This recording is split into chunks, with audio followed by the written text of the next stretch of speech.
Welcome to the Dan 235 Project Management lecture, and this lecture is all about project programs. So I'll be running the lecture today. It's Dan Everett from Everett Property Development Management, and I'm also a tutor for this for one of the groups of this lecture. We're fortunate enough today to be joined by a good friend of mine and registered architect Cameron Minns, and Cameron is currently working at Grad. You want to introduce yourself, Cam?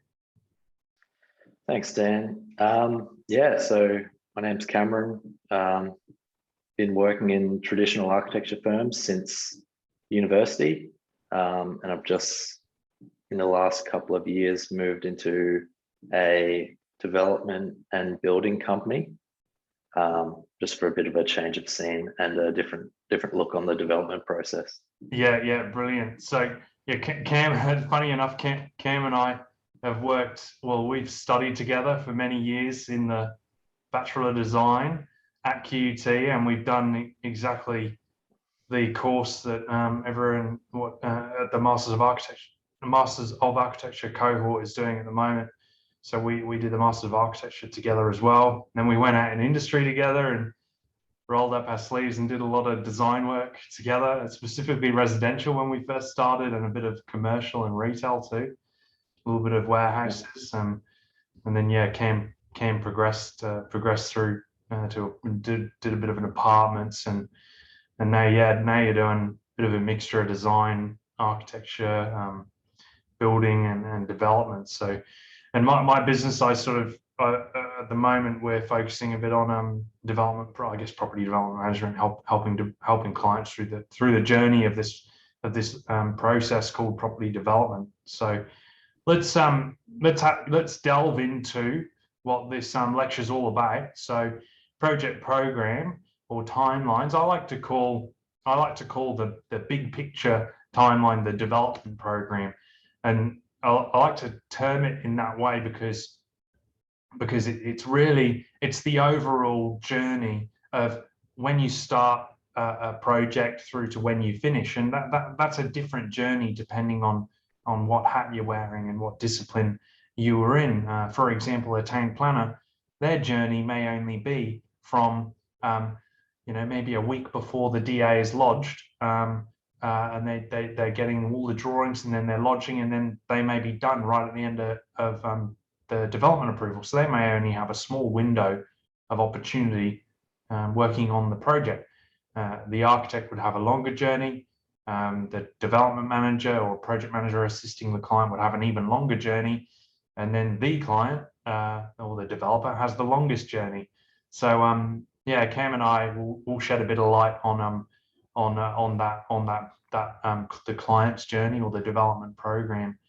But let's have a look at this this breakdown here, Cam, and yeah, maybe you want to tease out some of the things that I guess you want to tease out some of these and some of the time frames, maybe why what we got feasibility study here and acquisition and design. That's quite a long process, like 5 months, but what's the architect generally doing in that time frame? Yeah, I think for us, like when I see this chart straight away, I see it sort of going in two directions as well. It works backwards and it works forwards. For us, a lot of the time, we're trying to hit an end date. So whether it's for a specific, there's a reason a client needs to hit an end date. So sometimes you're creating this program backwards, like starting from the back and working backwards. And that may influence some of your decisions early on that lead into your feasibility study. So maybe your sort of construction needs to be completed in this program by the end of 2022. So Christmas 2022, the client needs to be in, or all the clients' purchases need to be in by that Christmas, because that's what they're promised. Working back from there, in your feasibility study and acquisition and design for DA, you might make decisions about what sort of DA process you might go through. So whether it's a less risky process that is quicker, which could be a code or risk smart application, or a more risky impact application that could blow out even further. So yeah, I guess at that early stage, you're making decisions which affect the whole development program. Yeah. And as I guess another thing is, as an architect, you're in that sort of front seat to this whole process, behind the development manager, of course. But because you are the lead consultant on projects like this, you do get to see it the whole way through, which is good as well. And I really like, I was just thinking, I really like what you said about thinking about the end date in mind. And it's probably, you probably have that quite a lot with clients where they're like, I want to move in, I want to sell my home and I want to move in mid-year or January next year, I want to move into my new home because I'm selling, you know, which is really important. A lot of the time it's Christmas. Yeah, exactly. It's always Christmas. Yeah. And you might be, so you can, you know, and you can look at it in two ways. You get a job and you can schedule out a program from where you are now. That might be just coming out of a pre-lodgement meeting with council and working out how can you approximately achieve this. And then you look at it from exactly what you said. And usually there's a bit of a conflict. I find quite a lot of the times it's like, I want to start construction, you know, in a month's time. And then we're generally, I guess you and I are generally the ones that are giving clients the reality that pretty, you know, 100 generally, that's probably not realistic, because as you can see on this timeline here, even tender can take, how long did this one allowed for 1 month for tender, which is quite short. This is only, you know, this development timeline was only looking for, you know, a couple of townhouses, 2 or 3, but you know, the tender timeframe could be 2 months, could be even longer. Let's have a look at this slide. So I've got this slide on to try and shed some light on the term feasibility study. So in for the assignment, for assignment 1, it's been all about the architect undertaking a feasibility study for a client, looking at 4 options, narrowing it down to 2, and then trying to identify the sort of preferred concept that can be progressed forward into a future design. But we've always got to step back and as architects and realize that, you know, we're one piece of the puzzle. And you know, in this diagram here, the architect's feasibility study is this blue bubble, which you know, it's no indication that you know, that's small. It could be a large component, project specific.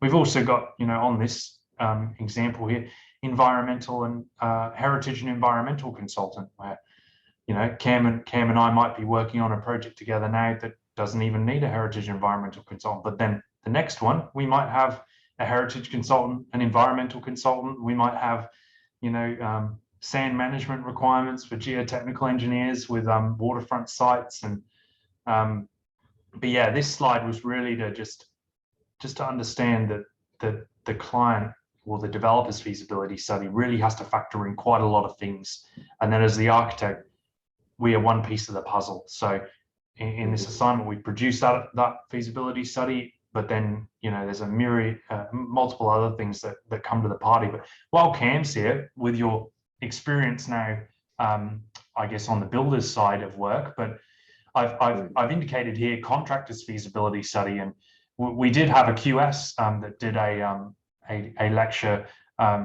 previously, but we didn't really talk about low set residential too much. But what do you see? What are contractors being asked for at this sort of stage of the project, and what are typically contractors happy to provide at this stage? So at Grayer, if we're getting involved at this early of a stage, it's generally one of our own projects, our own developments. If we're building a client project, we'd be coming on well after this point. So in terms of our own projects, our feasibility, we've got in-house QSs, and we're doing measurements and rates, and even subcontractor early involvement to sort of price jobs pre-DA and get a pretty good idea of construction costs. So it's a lot about costing in that feasibility study from a contractor's side.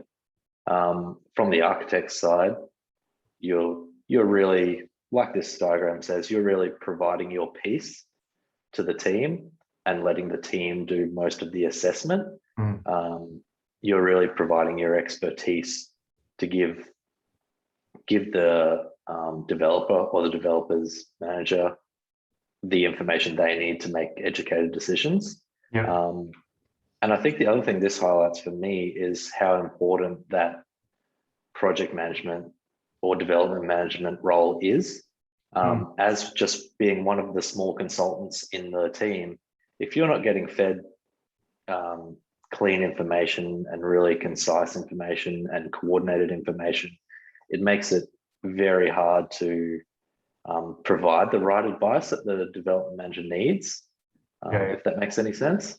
True. And like we've done a little bit of cost work using Rawlinson's at the moment, and you know, sometimes if you've got a sloping site, you're just going to be driven straight to a builder or a QS to help like straight away. But let's have a chat about this slide. So back on the project timelines.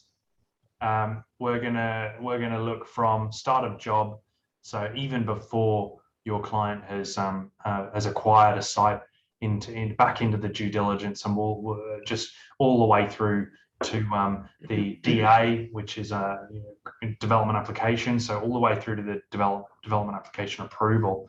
So still in the context of 2 to 3 dwellings, I've indicated 1 to 3 months approximately for our initial work. And you can see there I've got due diligence, development program, concept design, feasibility study and acquisition.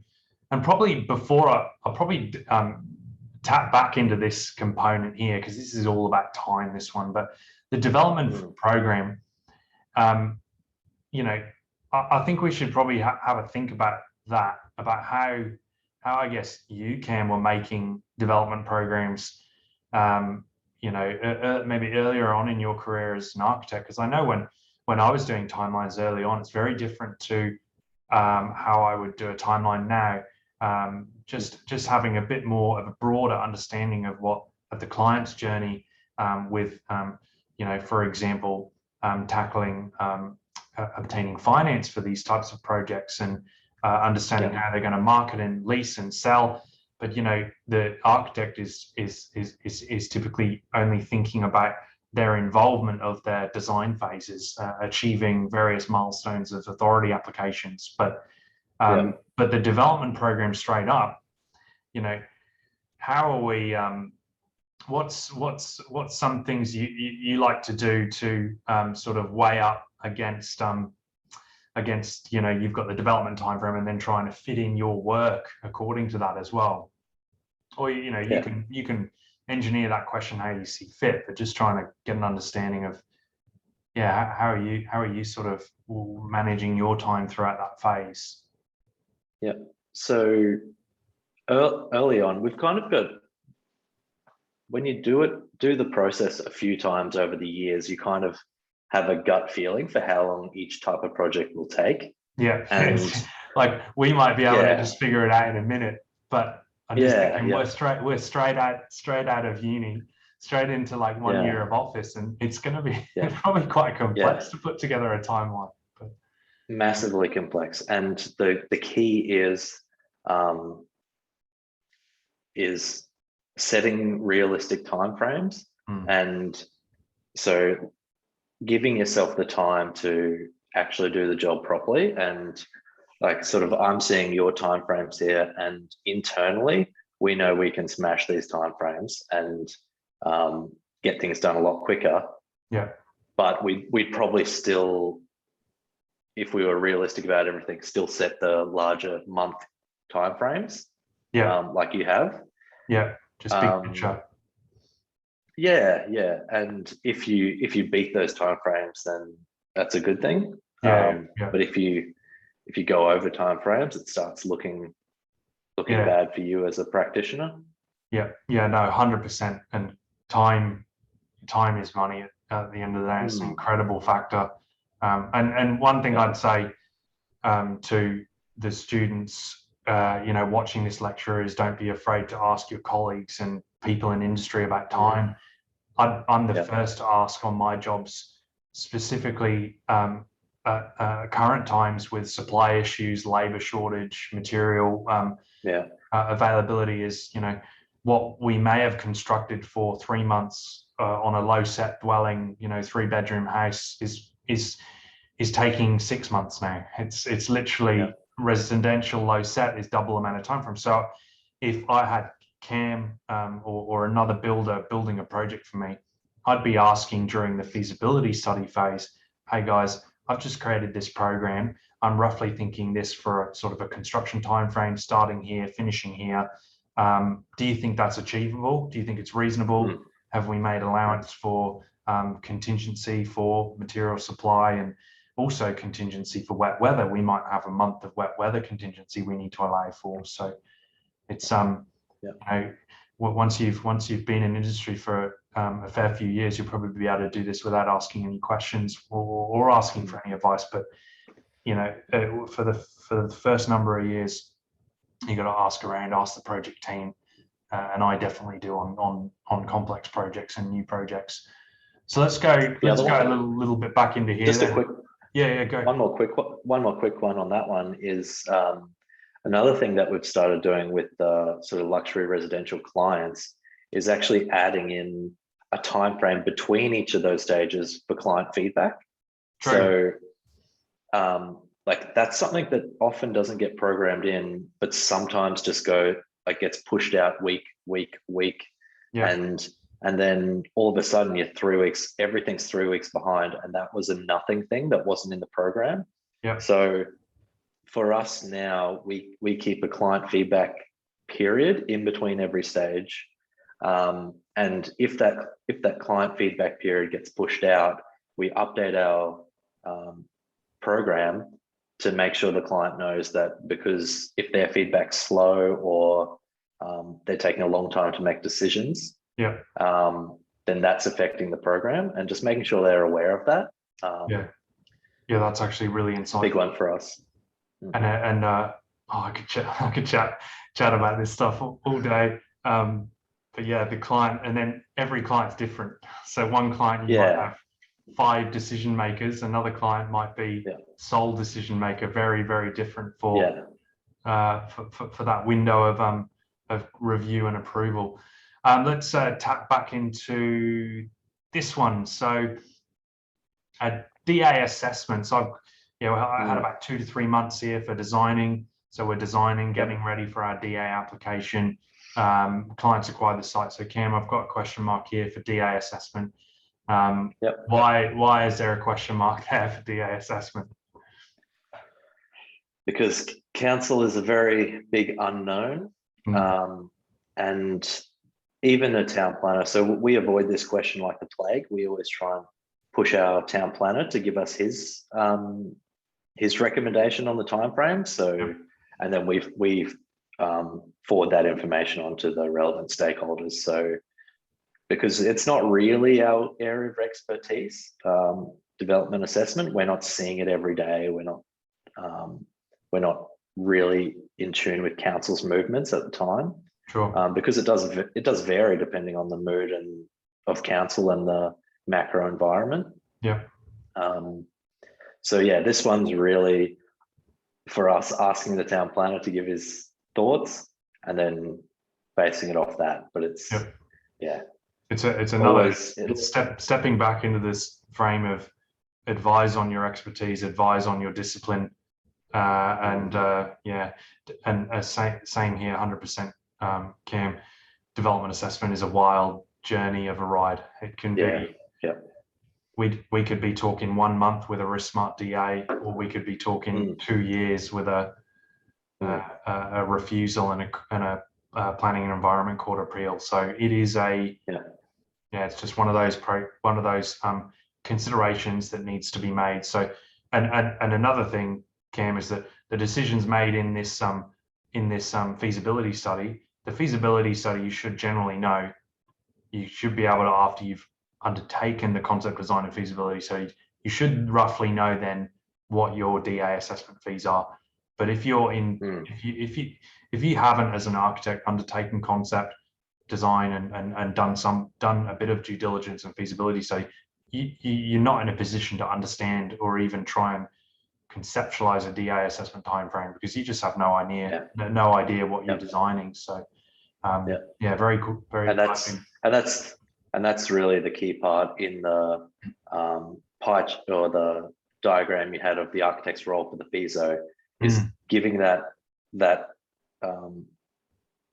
bit of architectural advice to the development manager so they can make these overall decisions. Yeah, because you might go back to the client and say, gee, if we add that pool and that deck extension for that nice home, we're probably going to be impact then. That's could be another 4 to 6 months. And then if that client's initial brief and their highest client requirement brief to you was, I need to move in to my home January because I've got family coming over, and then all of a sudden you've got a DA that's going 6 months to 9 months to maybe a year, you haven't achieved that requirement.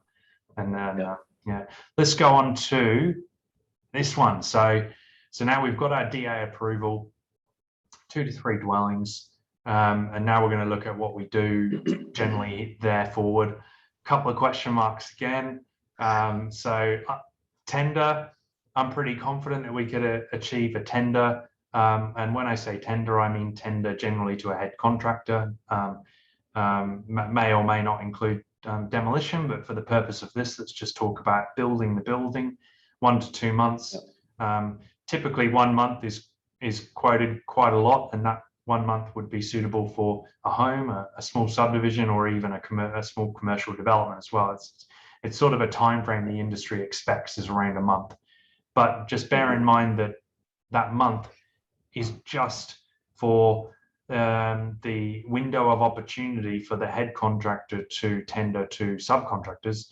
And sometimes you might get RFIs, sometimes it might just be a silent process, and it's just 3 to 4 weeks worth of subcontractor pricing.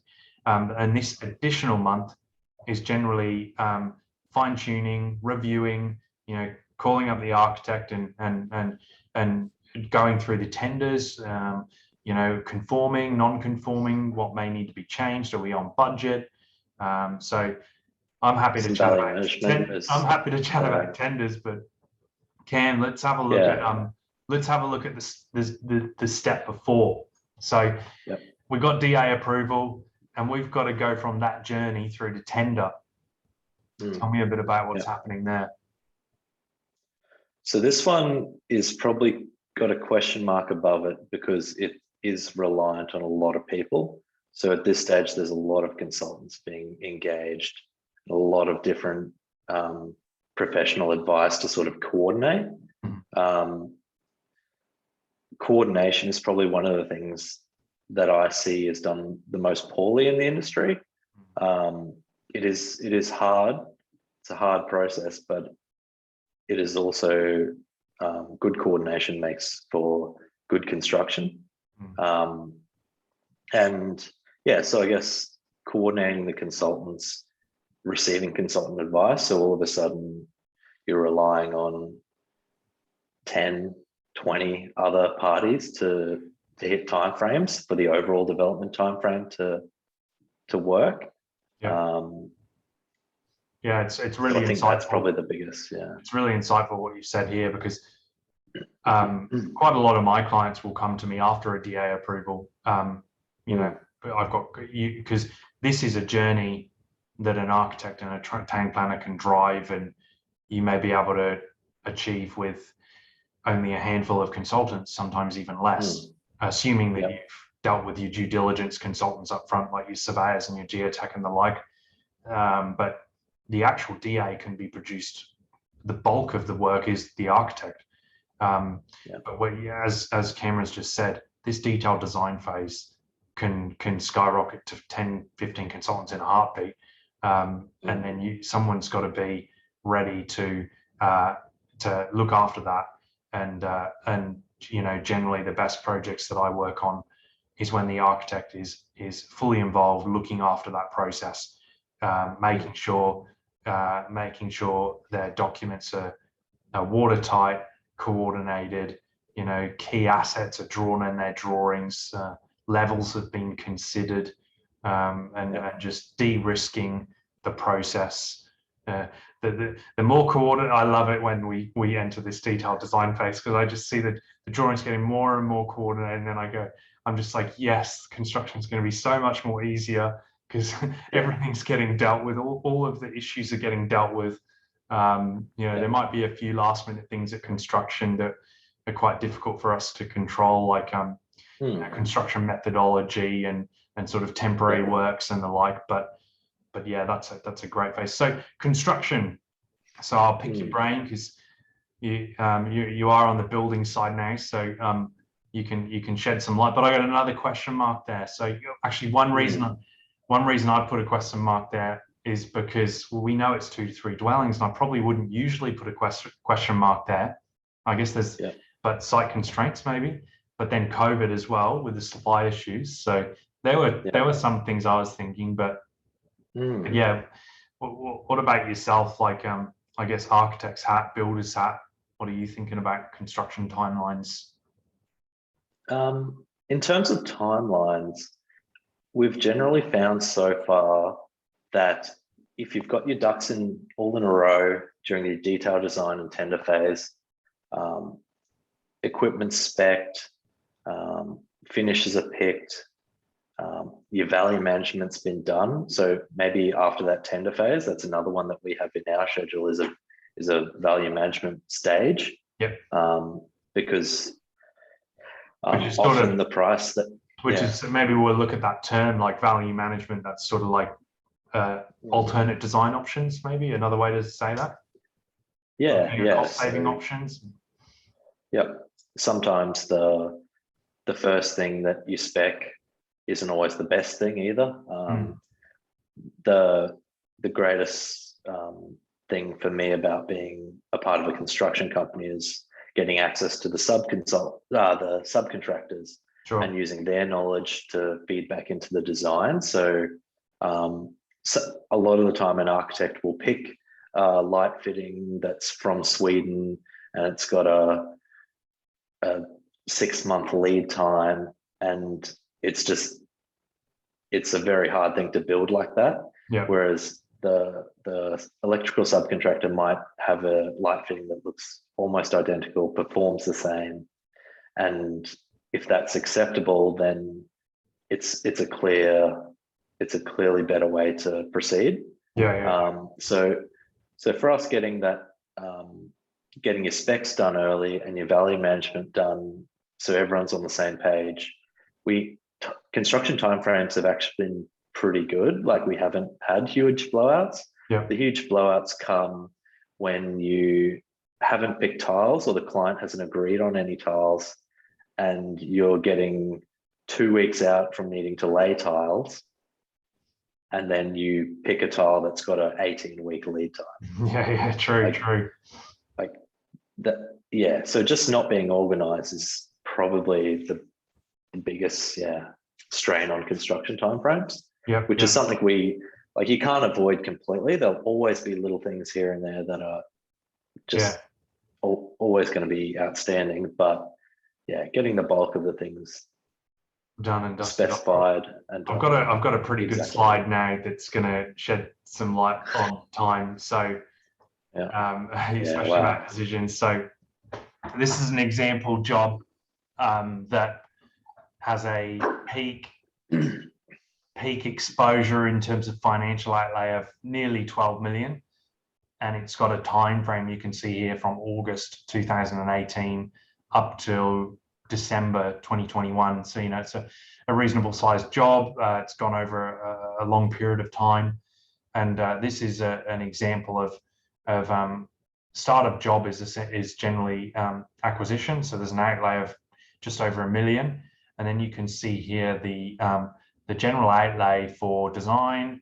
through 2018 and 19, development approval 2019, and then towards the end of 2019 we're achieving detailed design, and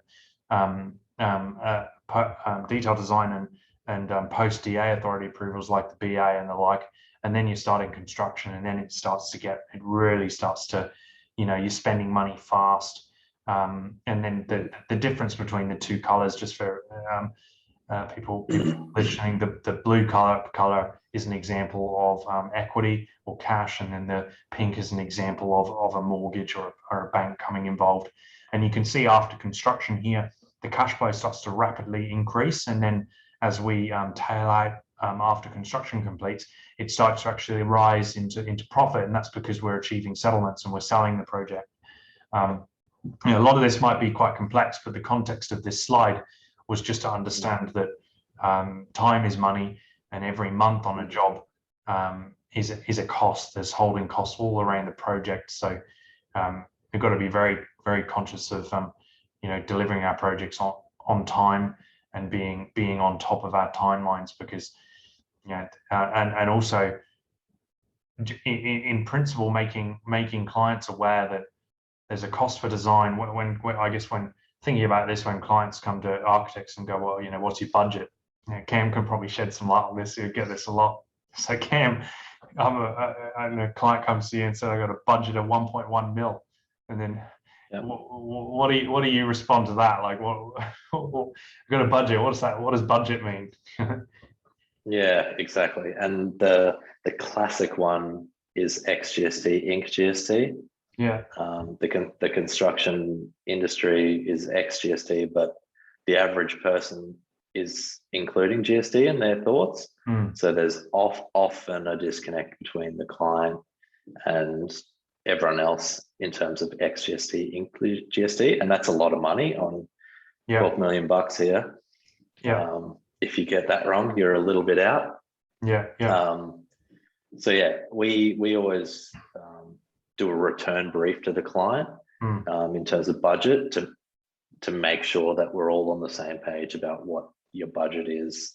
Yeah, it's very clear. We give an XGST price and an Inc. GST price, so we're all on the same page of what the budget is. Yeah. And that's I guess you're talking, excuse me, a bit about from the builder's side then, but then if we look about from the architect side as well, it's providing an opinion of probable cost, which we're often asked for. Is I was saying to some of the students during some of my tutorials to be aware that we can provide an opinion of probable costs as an architect, but also to be very cautious of providing that in a way and a format that we are experienced and capable enough to deliver.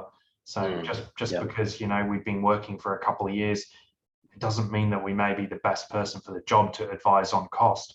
If you've done 5 years worth of work on residential projects in Brisbane, and the clients come to you with a Brisbane residential project, you may be quite you might be in a good position and quite experienced enough to advise on an opinion of probable cost. But I'm the first person nowadays, if I get presented a new use or a new project type, for example, if I've never done an airport before, and a client said to me, Dan, what do you think about the cost of this? I have no idea.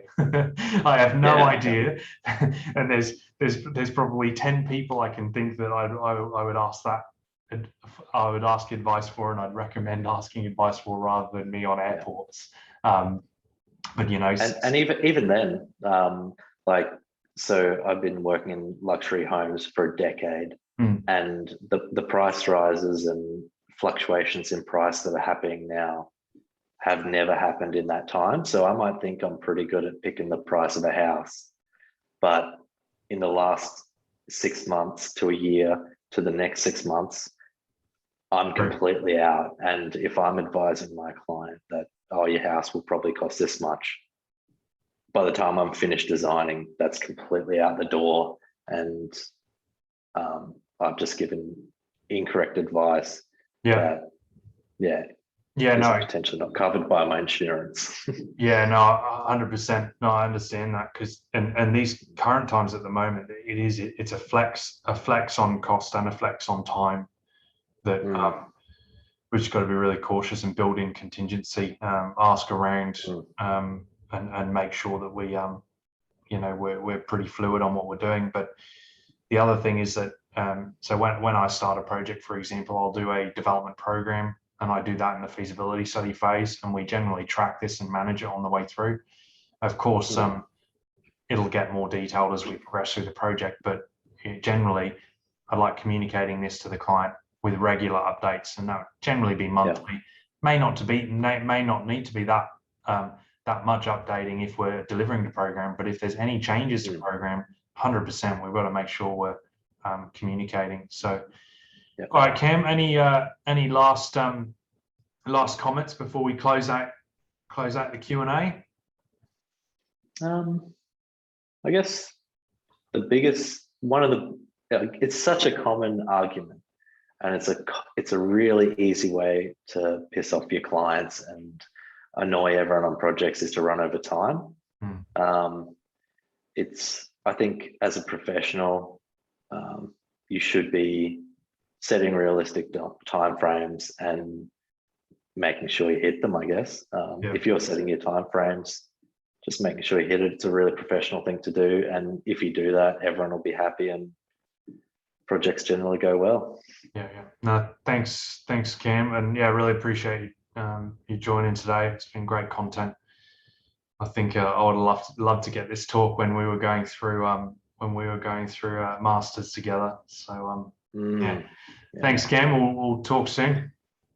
No worries. Thanks, mate.